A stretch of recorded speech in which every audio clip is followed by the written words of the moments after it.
Detroit Lions. Oh, baby, that is big time stuff.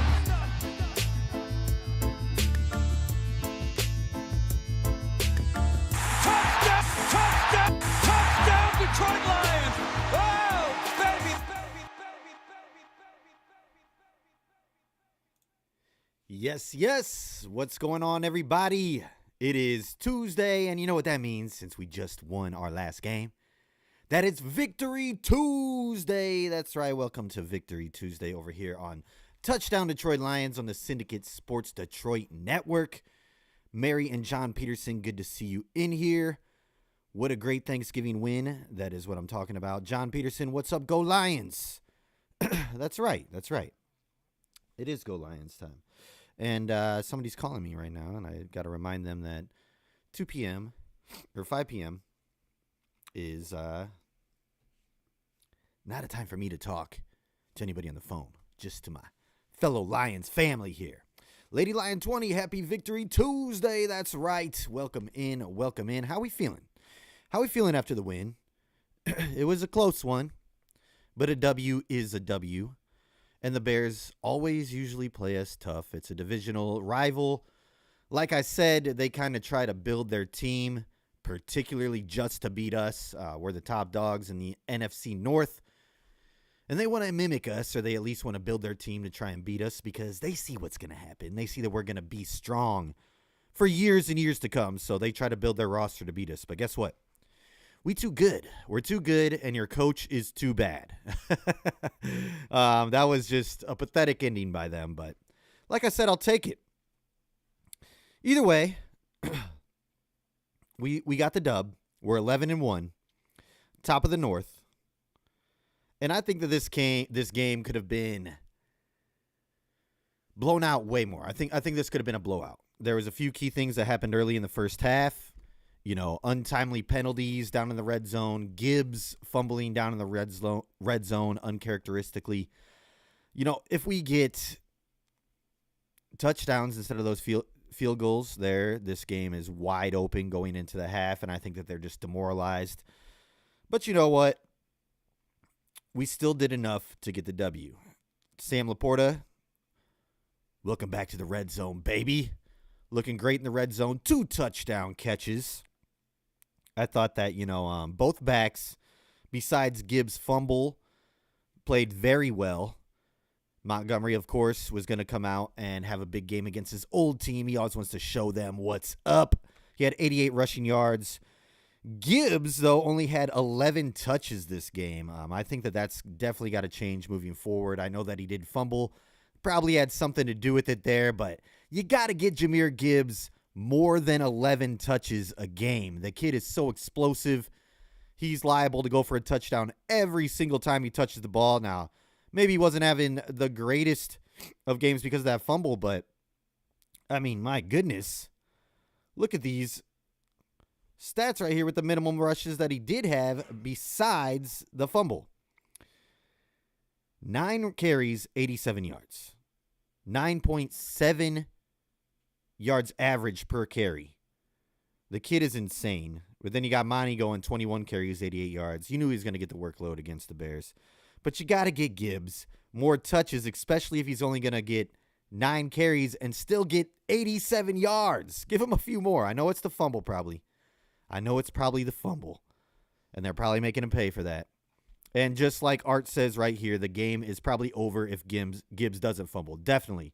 If he doesn't fumble and we score a touchdown on that drive, the Bears are in the locker room already yelling at each other. Maybe Matt Eberflus gets fired at halftime. Who knows? But, yeah, could have been a way bigger difference in the score if we just did a few things better in the first half. But you know what?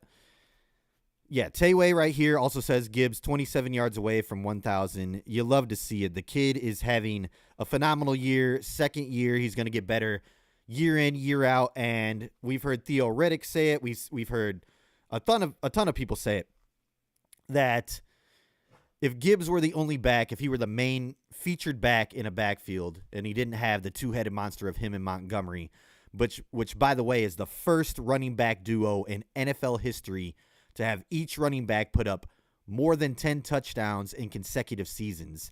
So shout out to Sonic and Knuckles.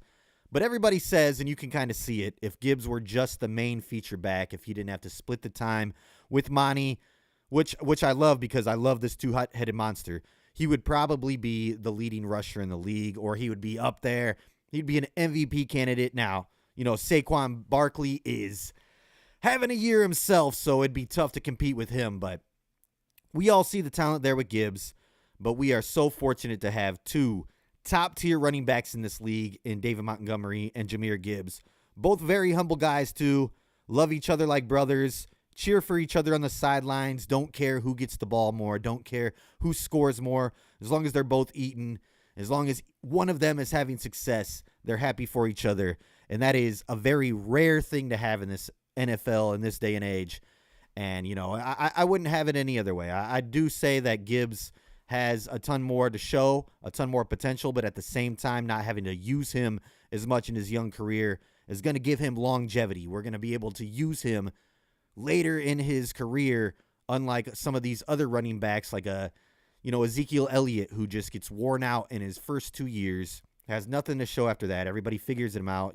There's other things going on, underlying things as well, but that guy was used heavily his very first 2 years when we have the luxury of being able to use Montgomery and Gibbs and still have some other guys to hand the ball to as well. So many more weapons to distribute it to.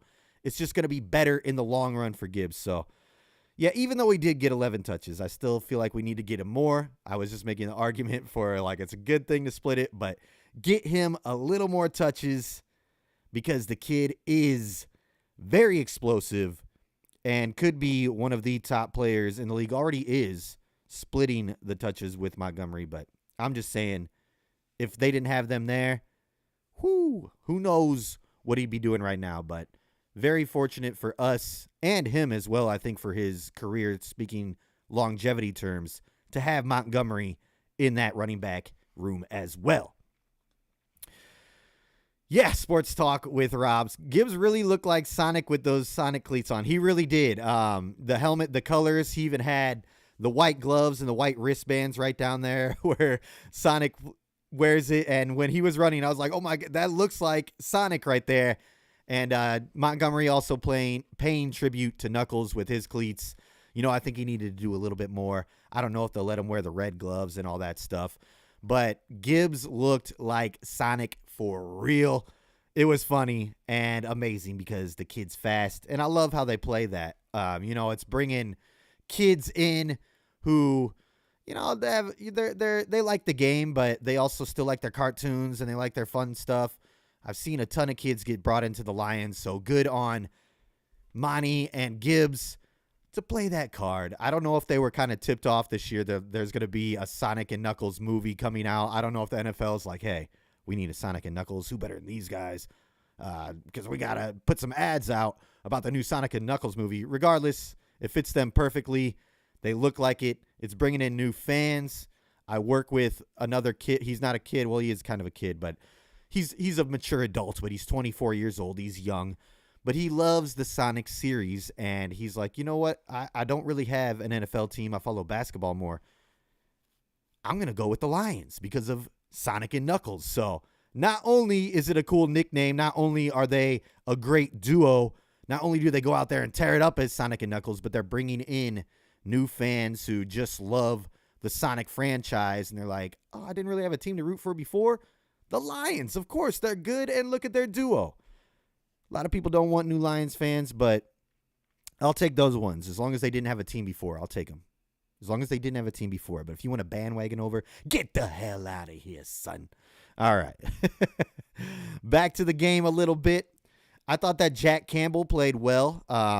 He had some very high praise from AG this week in the presser, saying if you look up a Mike linebacker in the dictionary, there's going to be a picture of Jack Campbell there. He's a man's man. He's tough. You can ask anything of him, and he's going to come out there and give it his all, and he's going to have success, and I believe it. Dan Campbell also said this too. He said he's somebody that thrives when you put more on their plate, and I think that this is something that we're going to continue to see. He got more physical this last game. Caleb Williams with his soft little painting fingernail. I almost went there and sent some profanity there, but he's soft is all I really got to say. But yes, Caleb Williams saying that he dove at his knee, all this. No. If you watch the replay, it was a clean hit. He tried to do some trickery where he was going to fake like he was going out of bounds, did some little stutter step there, and that's what you get. Either go out of bounds or slide. Cam Jordan said it best. But yeah, if you're going to do that, you're going to get nailed, and Jack Campbell going to lay the hit all day. But I love the physicality that he's playing, reminding me more of his Iowa days, and he's really coming into his own. So love to see that out of the first-round pick, Jack Campbell last year. So 2 years ago, actually. Sorry. This is his second year. But love to see it. Captain Jack is stepping in to his role, and it's time for him to take over, and I believe that he will. Another big surprise from this game was Muhammad coming off the edge there. Out there in the quarterback's face for the majority of the game. I thought he was getting held a ton. If you look back on the replays, I mean, they just were wrapping around his neck. I thought he could have got a few more sacks that game, but good to see him stepping up. Now, the Bears' offensive line isn't the greatest, but just to see the progression from Muhammad from game to game to game to now doing this and dominating out there with, the rest of the defensive line was Zadarius Smith on the other edge. Those guys were really creating pressure, and that's promising.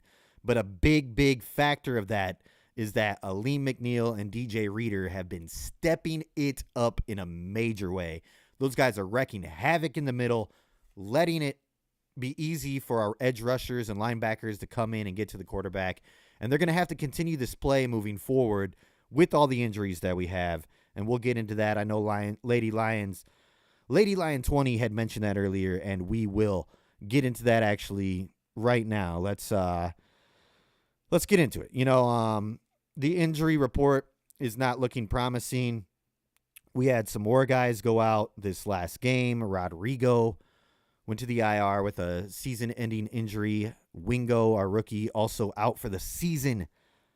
The season-ending injury.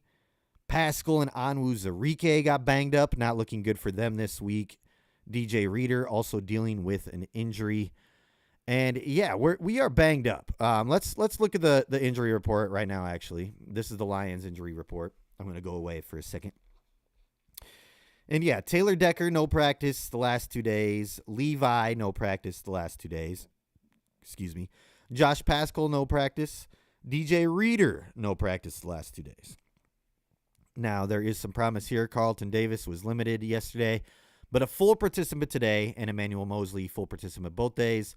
So we should get Carlton Davis and Iman back for this game. Now, Dan Campbell did give us a little bit more insight on his press conference today on who would have a better chance of playing and who wouldn't. He's not feeling good about Decker playing this week. He's not feeling good about Levi and Pascal. He said DJ Reader is day to day. So, got a lot of guys banged up. I hope DJ Reader can go just for the way that he's been playing with Aleem there in the middle. We're going to need those guys, especially with everybody else going out. But we did pick up some help, and I'm going to get into that before I get over to the comments. I see the comments, and I'm going to get to you. But, yeah, ton of guys going out, so we needed to go make some moves. We went out and got Quan Alexander, former Pro Bowl linebacker. A beast. He's 30 years old. I think he's still got some left in the tank. He's been looking for the opportunity. We did poach him off of Denver's practice squad. He wasn't getting his opportunities this year, but he is a proven big-time hitter, gets to the ball, good linebacker in this league, and he's not a 37-year-old like we picked up last year. I don't know how much of a difference he's going to make, but it is definitely good to have some vet help there in the absence of Anzalone, Rodrigo, everybody else that we've lost. He can come off the edge. He can get to the quarterback. Look at his highlights. The man lays the hit stick, too. So I'm looking forward to see some of that. We also went and got Jamal Adams, who's also a former Pro Bowler. If you don't know, his most prestigious years were in Seattle, and he was part of Legion of Boom. The guy can play ball. Now, I think that the system he was in wasn't working out for him the last few years. Injuries plagued him, and he's looking for new life, and he got it, and he's excited. And I don't think that he's going to play safety because we already got some top-tier safeties in the league in Kirby and Branch. But if you didn't see, it was reported that he was working out with the linebacking core yesterday at practice, and I think we're going to see a lot more of that. He's going to play, kind of that hybrid role where he's going to be blitzing a lot. Dan Campbell even alluded that he might play edge, which is crazy, but he does have a history of getting to the quarterback. He had, I believe, in 2018, I'm not exactly sure the year. It was a little bit ago, but he had 9.5 sacks in a year, so he does have a nose for the ball. He can help this defense out, and I think it was a great pickup for a veteran looking for new life, somebody who is proven in this league, and once again, not that old. So we'll see. We'll see how it works out. This team has been known for rejuvenating careers. They've been known to develop talent very well. So, Jamal Adams said when he got the call from AG, it was a no-brainer. So he's been kicking other teams' asses, and he's looking forward to playing on this team. So, love it. Love that pickup. Then, of course, we got D lineman Miles Adams from Seattle's practice squad and D lineman Jonah Williams from the Rams practice squad. And we also re-signed Maurice Alexander to the practice squad after waiving him earlier this week. But yes, the injury bug is real in Detroit. But let me tell you something. Before I get to these comments, I just kind of want to say this. I think that, yes, we've taken huge blows, and it's only a matter of time before a team can, there's only a few injuries more that we can handle here. But for the time being, I think this team can weather the storm. We still have so many good pieces on that defensive side. We have two game-changing safeties who can change the game at any time. They're ball hawks. Brian Branch lays the hit. We've seen Kirby can do that as well. Our corners are much better this year. CD coming back is going to make a big difference. We saw how much of an impact Terrion Arnold makes when he's not out there. It's just horrendous with Vildor having to be out there, even though he did play a little bit better of a game this last week. Vildor, that is, when he had to be there. But the corners are better. Jack Campbell is just a rock in the middle there. I think the rest of our linebacking room is a little bit deeper than people think. Nowaski, Neiman, the additions of Quan Alexander, and I think Jamal Adams playing there. We're going to be fine there as well. And then our interior defensive line are some monsters when it comes to Aleem McNeil and DJ Reader. So we have a lot of very good core pieces on defense for these other guys to kind of rely on, learn from, and just go fly around out there and not think, just play football. And we have enough good core pieces to where that defense, I think, can hold up. Now, they're not going to be as dominant as they were, with Hutch at this time, with Anzalone and Hutch, with one or the other, with Rodrigo, all them. But it's next man up. This team is built for this. They got the mentality. We have the coaching. And like I said, we have enough core key guys on defense to where I think we can sustain. And as long as the offense is putting up points, we're going to be just fine. So I don't think it's time to panic. Yes, it is a worry. We can't say, it's over. Season's over. It's not. It's not. We're 11-1. We've weathered it this far. Everybody was, saying the nails in the coffin when Hutch got hurt. I was a little worried when that happened too, but this team is resilient. We've proven it week in and week out. Yes, it's getting a little bit more scary, but AG's back there. He's calling a great game each week this year, and I'll say it for the fifth time, we have enough core guys on that defensive side to be a good defense still. I don't think it's over.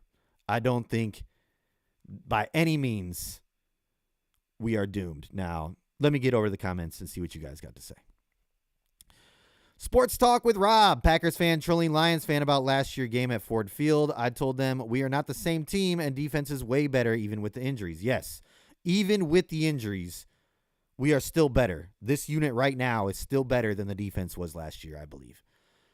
We could be stronger, but this is a way different Lions team, We're out for revenge. We remember what you did to us last year on Thanksgiving, okay? We don't want that to happen again. And best believe these boys are fired up for this game.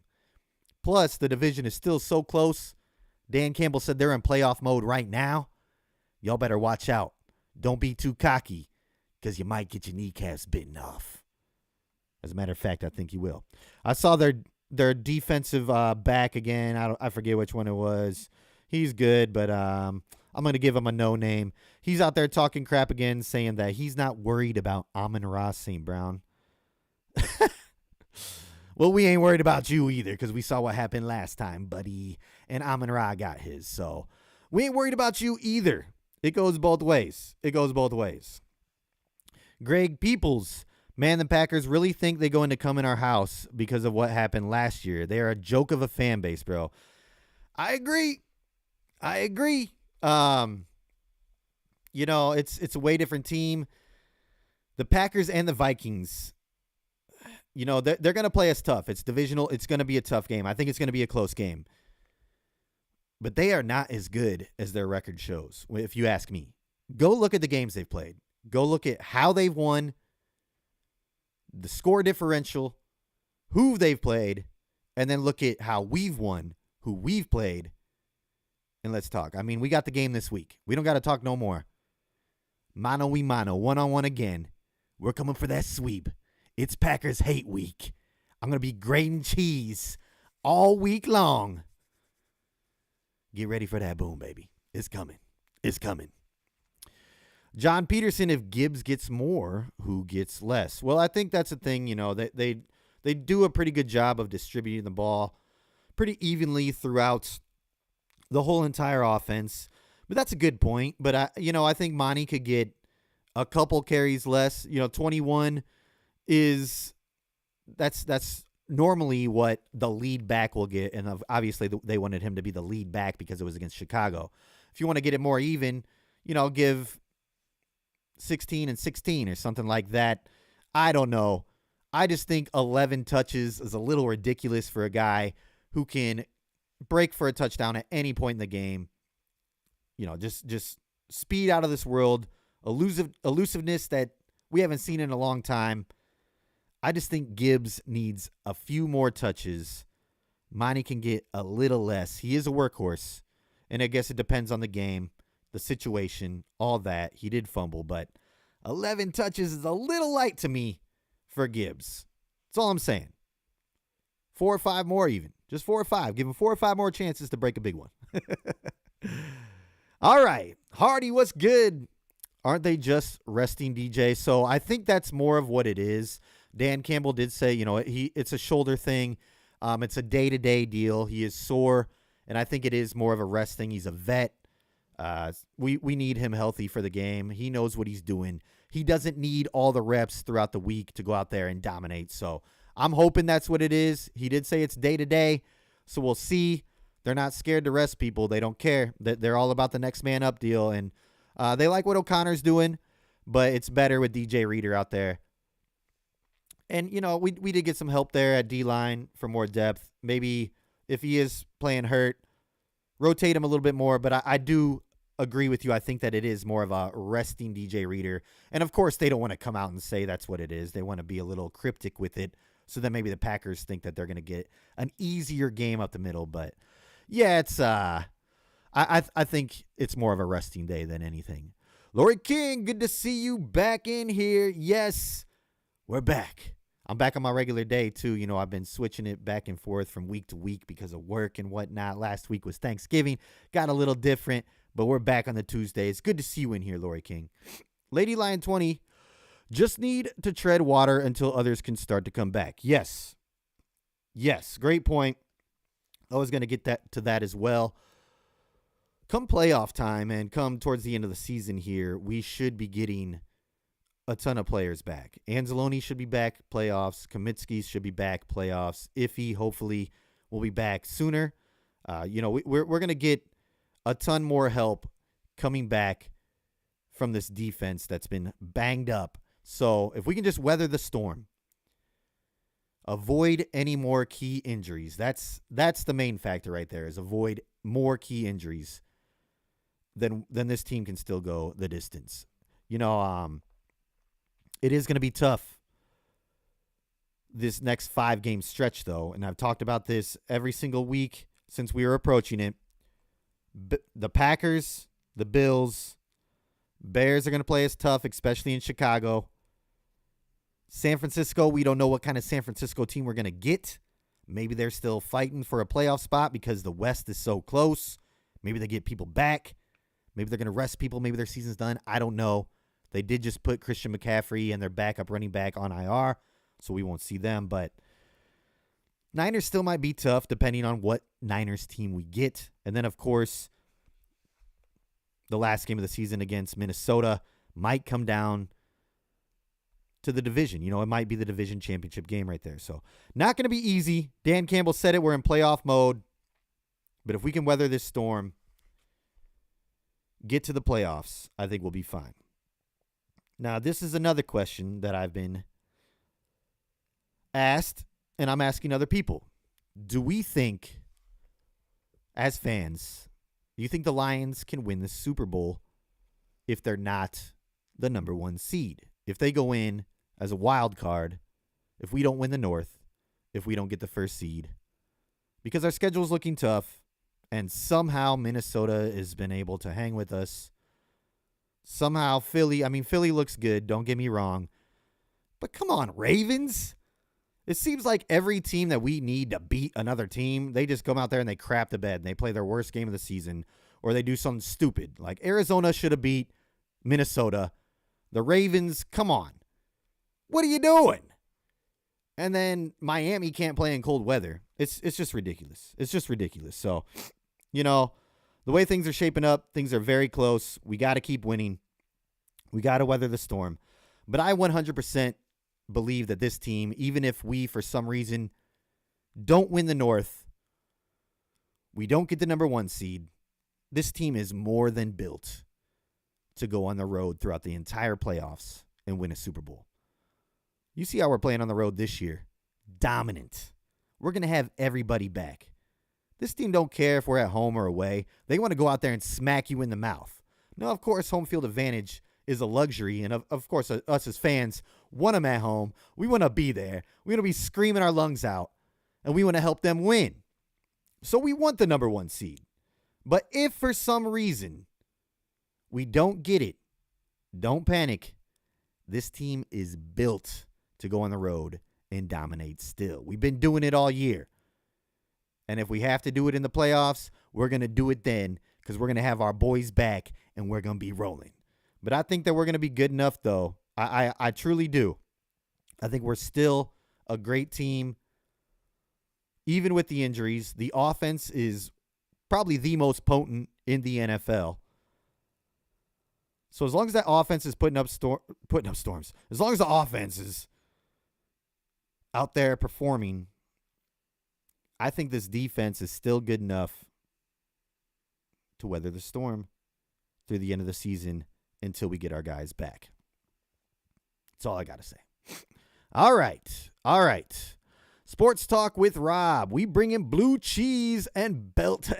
Yes, that's right. Lori King, absolutely talking about we can still win with this team moving forward, even if we don't get the number 1 seed and whatnot.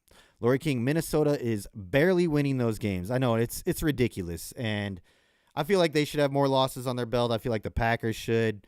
You know, they're just getting lucky.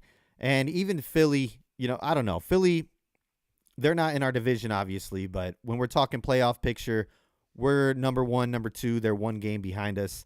They're looking tough. They're a legit contender. That is a legit team that, you know, when we go to play them, we better bring our A game. But they better bring their A game too. That is going to be a juggernaut of a game if we do end up meeting in the playoffs. A lot of people want it. I think we still come out on top. It's just me, maybe being my bias right there. But the rest of the teams, and I mean, let's look at it here. This is the NFC playoff picture. You can see it scrolling across the bottom if you like. But the Lions at the number 1 seed currently at 11-1. Eagles at 10-2. Then you got the Seahawks at the 3 seed because they're in the lead of the West at 7-5. Falcons at 6-6 because they're winning the North, the South, so they're in the 4 seed. Vikings in the first wild card spot at 10-2. Packers at the other wild card spot at 9-3, and then the Commanders at the last wild card spot at 8-5. You know, not too concerned with, and maybe I should be. I mean, there are dangerous teams here. Don't get me wrong. We're going to have to bring our A game in the playoffs no matter what. But the scariest team in there is the Eagles. The rest of them have weaknesses that we can exploit. And if you ask me, the Vikings and Packers should not be even close to that record right there. But it is what it is. This is where we're at. We got to deal with it, and we got to go out there, and we got to take care of business this Thursday. It is a must win. We are 5 games remaining in the regular season. This is a divisional game. The Packers are right behind us. We have to take care of business. This is a must win if we want to win the division and get that number 1 seed. It's not impossible if we don't, and I think that we still can. We're still in the lead of the North if we lose this week. But if we lose on Thursday and then Philadelphia wins on Sunday, then we are then the number 2 seed. So got to continue to win. We control our own destiny at this point. We're the top dogs of the NFC. We just keep winning, baby, and we'll be good to go. And it's kind of crazy that we're actually at a point to where we might actually finish 16-1. It's going to be tough, though. It will not be easy at all. All right. Alex says, bro, beating Philly going to be tough. I ain't scared of people in division. Yeah, that's the toughest one. That is the toughest one, and I'm not either. Even if the Packers were to come away somehow with a win this Thursday, which I don't think is going to happen, I'm still not scared of them, and I'm not scared of Minnesota, and I'm definitely not scared of the Bears. So the only team that I really am is Philly. I think a team that might be able to go in a shootout with us if they're on would be the Commanders, but I still think we are much better than them. They have a lot of growing to do, but they're still a good team, and they have a potent offense when they want to perform. But Philly is the most dangerous team to us for sure on the NFC side, looking at it right now. So that will be a tough game if it comes down to that. And I don't think that we'd want it any other way. I mean, obviously we want an easier path, but give it to us. Come on. We'll take you on, Philly. We'll show the world this is our year. We ain't scared of nobody. We're the Lions. And we eat birds. Okay? All right. Here we go. Lori King, one thing that our Detroit Lions have that many other teams do not have, our fans are traveling to the away games where it is a huge sea of blue in the crowds no matter where the game is. Yeah, that is an advantage. It helps. During the Texans game, Dan Campbell had mentioned that they had to call a timeout because our crowd was getting so loud they couldn't get their play in. They couldn't hear each other. That is a huge advantage on the road to have our fans out there making the other team like, what the heck? We're supposed to have the advantage, but then all they can hear is let's go Lions, Jared Goff, all this. It is a huge advantage. We have more heart in our fan base, more heart in that locker room. This team wants it more. Our fans want it more. There's just so much energy driving behind this team. I don't know if you believe in that kind of stuff, but if you do, it's working. All right. John Peterson, Lions 31, Pack 23. Like it. Get your score predictions in if you want, because I always like to do that towards the end of the episode. We'll do the score predictions for the Packers-Lions game. But before we get that far, I did have a few things I wanted to talk about. Let's talk about the Packers injury report, or the lack thereof. The only people that did not practice for them is Corey Ballentine, cornerback for them, did not practice both days, and neither did linebacker Edgerrin Cooper. One noteworthy, Jair Alexander is limited. And then Aaron Mosby, D lineman, was not listed today at practice, but he was a full participant yesterday. Other than that, everybody's pretty much limited. Looks like they're going to go. Our injury list is looking a little bit more heavy, but it's okay. We don't let that slow us down. We come out there and we do our work. Next man up. Alex says, who do you think makes it out of the NFC South? Oh, man, it is such a close race. I want to see Atlanta win this week because they're playing the Vikings. I think maybe it's going to be Tampa again. They got Mike Evans back. It's definitely not going to be Carolina. So let's see. Let me look at this real quick. That's a great question. That's a great question. No matter what, I'm not worried. I know we did lose to the Bucs. I think that they're more built to be resilient. They got a better defense. But you can't count out, Atlanta. They did play horrendous this last week. I'm just going to go with the Bucs.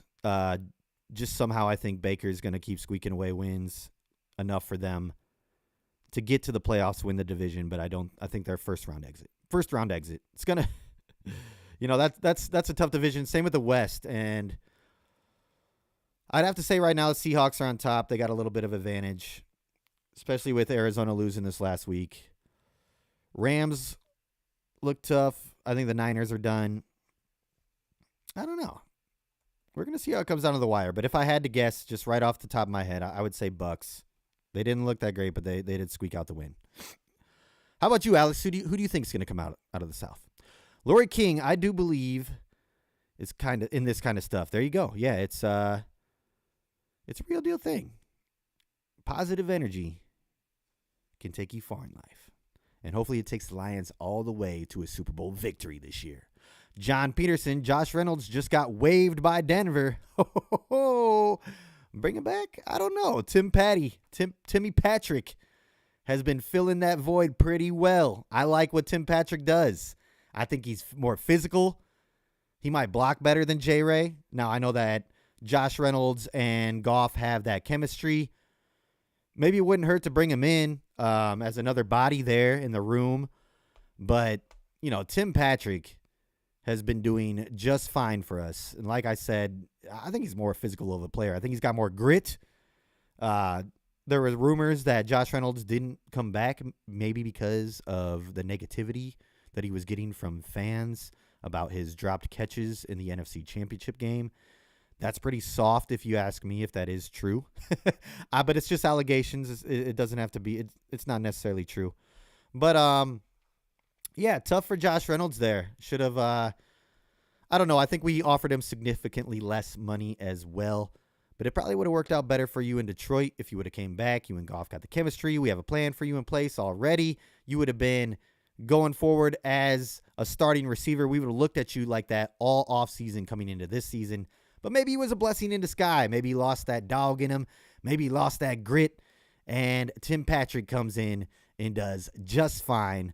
Sorry to hear about that, about Josh Reynolds, but it's a business and it's cutthroat. And yeah, it's going to happen in this league. So best of luck to you moving forward. Maybe we see you in a Lions uniform one more time. Maybe not. But as of now, I like Timmy Patrick a little bit better. That's all I got to say. But thank you for pointing that out because that was breaking news. Thank you, John Peterson.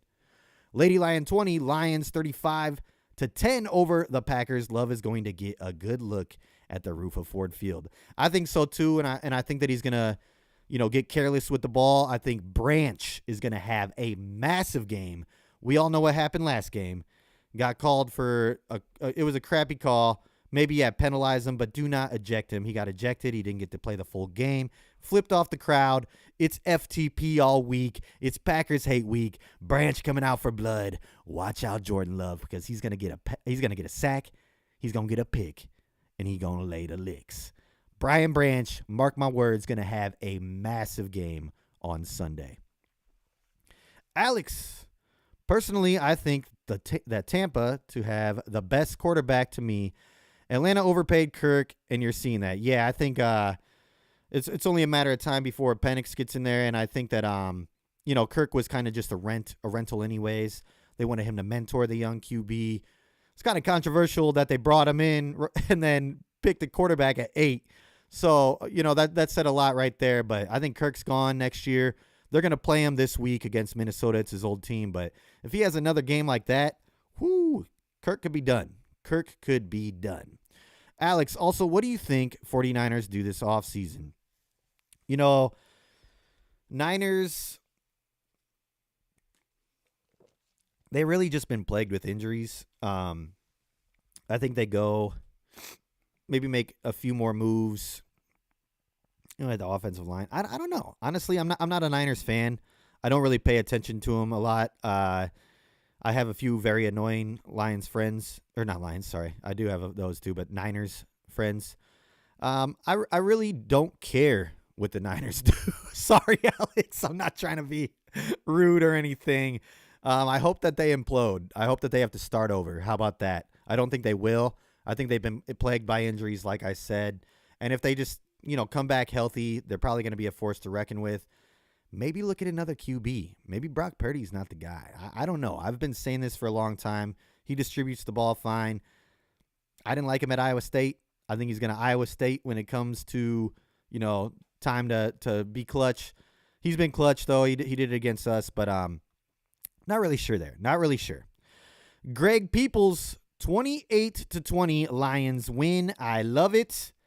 Yes, and Alex, I do want to apologize. I didn't mean to dismiss your comment there. I don't know what the Niners do. They could go a few different ways. I know Aaron Rodgers probably looking for a new home.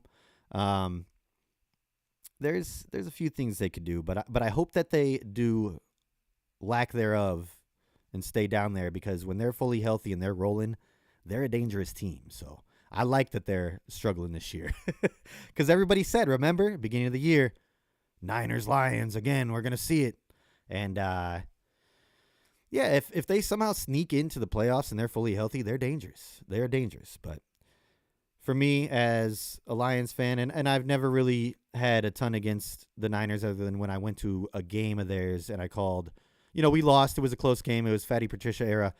And there was a guy wearing a Joe Montana jersey, and we were friendly, bantering back and forth. But then I maybe I crossed the line. I don't know if I did, but I said, yeah, well, he said something about my Barry jersey, first of all. So then I said, nice Joe Montana jersey, and he lost his cool. He wanted to kill me. Like, security was like, yo, this guy was trying to, we were friendly bantering the whole time. I don't know where this came from, but I said Joe Montana. Come on, man, it's Waterboy, dude. It's a light joke, and you just made fun of Barry, and you can't take a Joe Montana joke. So, yeah, Niners fans a little sensitive, if you ask me. So, since then, I don't really care for them too much. But, yeah, all right. Back to Lions talk. Must-win game this Thursday, and I'll give you my score prediction. Brian Branch going to have a massive game, like I said, and I think the Lions win 31-17. 31-17 Lions win. Dominant win on the ground. Goff going to throw for a tutty or two. And we just show them who's boss. Yeah, they're going to get 17 somehow. It's going to be some luck stuff. But we're going to own them. We're going to show them who's the boss is. They used to call us little brother. I don't know if you've had any Packers fans who are friends who've called the Lions little brother. Well, little brother bigger than big brother now. And little brother coming to kick that ass. Yeah, because we the big brother now. We run the North now, and we're going to prove it to you. Lori King, I love Joe Montana. Joe Montana, he was a great quarterback, and I had nothing against him. Actually, he was in the house the day that I went to that game. And he's a good quarterback. Nothing against Joe. He wanted to come and play with Barry. When you watch the documentary Bye Bye Barry, there was that discussion that they had where Joe Montana almost came and played with Barry Sanders, which would have been insane. Joe Montana and Barry Sanders, oh my gosh. I have nothing against Joe Montana. I was just doing a friendly banter with a 49ers fan who was making fun of my Barry jersey, so I said nice Joe Montana jersey. And he lost his cool. It was crazy. It was crazy. All right, enough about the Niners. We play them in a few weeks. We got the Packers this week. Packers are going down. It's Packers hate week. It's Packers hate week. Joe Magenta. Okay. Yes, that's funny. All right, but yeah, if you guys don't have any more questions, I am approaching the hour. I am at the 45-minute mark. And, yeah, I think we got the win this week. Not going to be easy. It's a divisional win. Divisional team, sorry. But if we get the win, it's a divisional win. I think it's a must win if we want to get the number 1 seed and win the North. Or if you want to get the number 1 seed, you're going to have to win the North. So, if we want to win the North and we want to get that number 1 seed, this is a must win this week. But yeah, if there's no more questions, no more predictions, that's going to do it for me. I don't think there's any more breaking news. Let me check. No, all I see is that the Josh Reynolds news that I was pleasantly informed by my grandfather, John Peterson. But yes, thank you all for tuning in once again this week. Here we go. Lori King says, it is a must-win totally. Gibbs needs to be on this week. He needs to shake off that fumble. I think he will. Outside of the fumble, he had an amazing game. Scotty Montgomery is a great running back coach. He's going to talk him up. Dan Campbell, the boys, they're going to let him know how valuable he is to this team and how much of a monster and how much of a beast he is when he's carrying the ball and not fumbling it. You know, he first fumble for the Lions in a year, which is insane. So good on them. Good on them. But all right, y'all.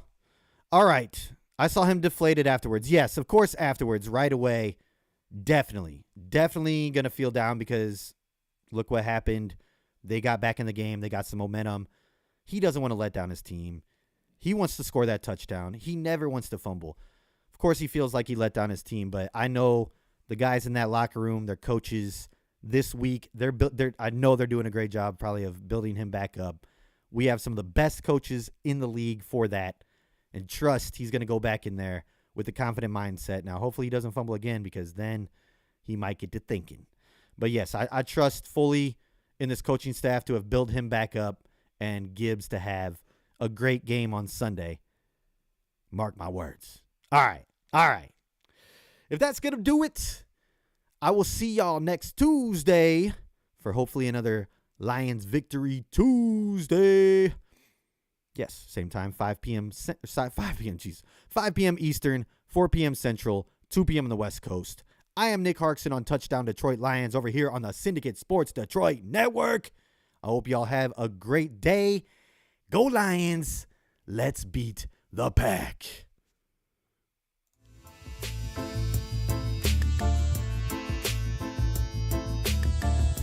Touchdown Detroit Lions! Oh, baby, that is big time stuff!